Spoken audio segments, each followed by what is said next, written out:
واده کړې ښځې چې د خاوند په موجودګۍ کې د یار سره دغه ناروا کار کولو او خاوند ورته ولاړو. ویډیو راسره تر اخره پورې وګورئ. په دې ویډیو کې درله د دغه ښځې ټول معلومات درکوم. د دغه ښځې د خولې بیان درسره شریکوم. تر اخره راسره پاتې شئ.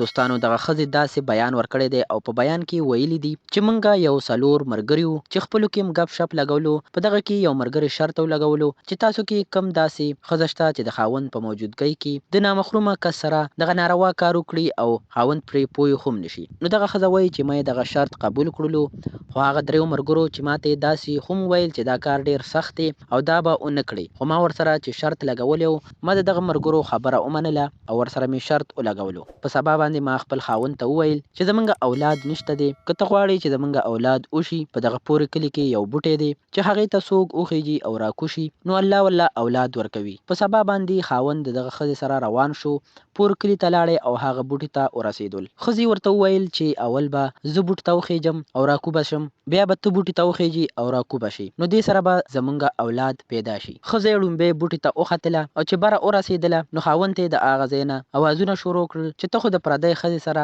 ناروا کار کوي او زه د دې ځای نه اینمه. خاوند یې ورته د لاندې نه ویل چې دغه ته څه ګډې وډې خبرې کوي، زه خو دلته ځان له ولاړ یم او تا ته ګورم. ښځه یې راکوشوله او خپل خاوند ته یې وویل چې اوس ته وخیږه. چې کله یې خاوند بره وختو نو دغه ښځې چې یو کس پوه کړی او اشاره یې ورته وکړله چې هغه کس رالی او دغه ښځې سره یې دغه ناروا کار شروع کړو. خاوند یې د هغه ځای نه ورته کتل او ورته یې ویل چې ته ډېره بې غیرته او بدکاره ښځه یې چې د نورو نامحرمو کسانو سره دغه زنا کوي او هغه هم زما په مخامخ. نو ښځې ورته وویل چې دغه بوټي ته وخیږي نو داسې ښکاري، ته لاندې راکوشه هېڅ هم نشته. چې کله یې خاوند لاندې راکوشو نو دغه ښځې چې دغه سړی سیټ ته کړی و او بل خوا یې لیږلی و، چې سړی لاندې راکوشو نو هغه سړی خو نه و او په دغه طریقه باندې دغه ښځې خپل شرط پوره کړو. دوستانو دا عبرتناکه واقعه وه چې سره مې شریکه کړله. د دې واقعې نه موږ دا عبرت اخیستلی شو چې ښځې ډېرې مکارې وي او ښځې تاسو په هره طریقه دوکه کولی شي. که ویډیو هم تر اخره کتلې وي زموږ چینل سبسکرایب کړئ او ویډیو لایک کړئ.